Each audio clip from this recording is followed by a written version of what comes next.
Hello again, this is Dr. Brain. This is our third section in our study of the basal ganglia and the thalamus. To begin with, let me point out again the corpus callosum. Under the corpus callosum you see the fiber tracts of the fornix. Laterally we see a portion of the body of the caudate.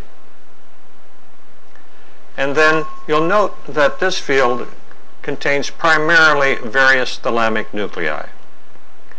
I'm going to point them out individually to you, and I will probably give you those which I consider most essential. First of all of this is the thalamus. The major nuclei to know: the dorsomedial nucleus, some people say the medial dorsal, the lateral dorsal, the ventroposterolateral,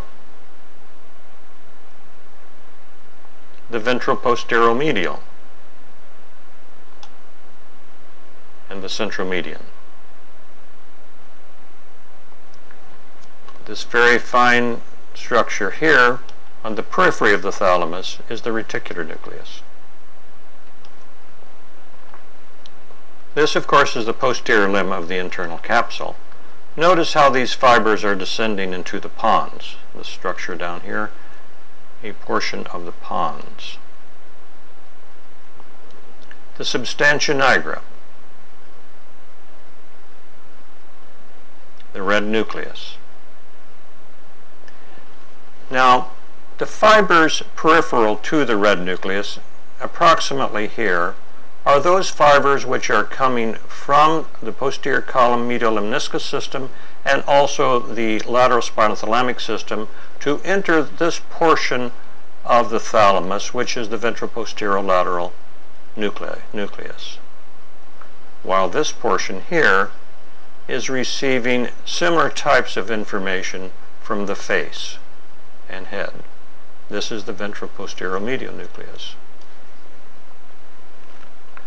We see also in this section a nice example of the hippocampus. And here again we see a portion of the putamen,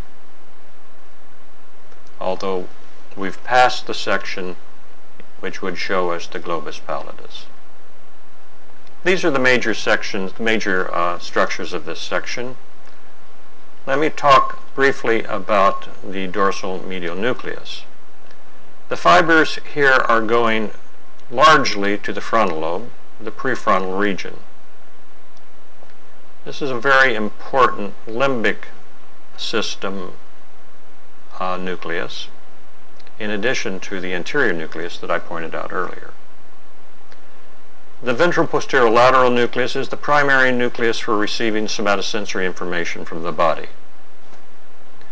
The ventroposteromedial nucleus is the nucleus receiving similar types of information, that is somatosensory information, from the head and face, most of the head.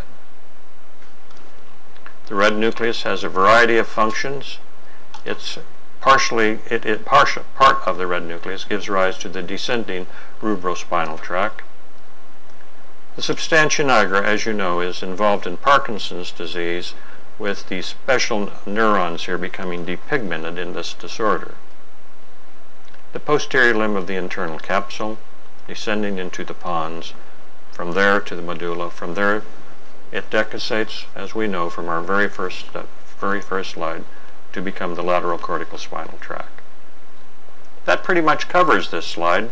Let's go on to the more posterior slide, fairly adjacent to this one, to look at a few more structures.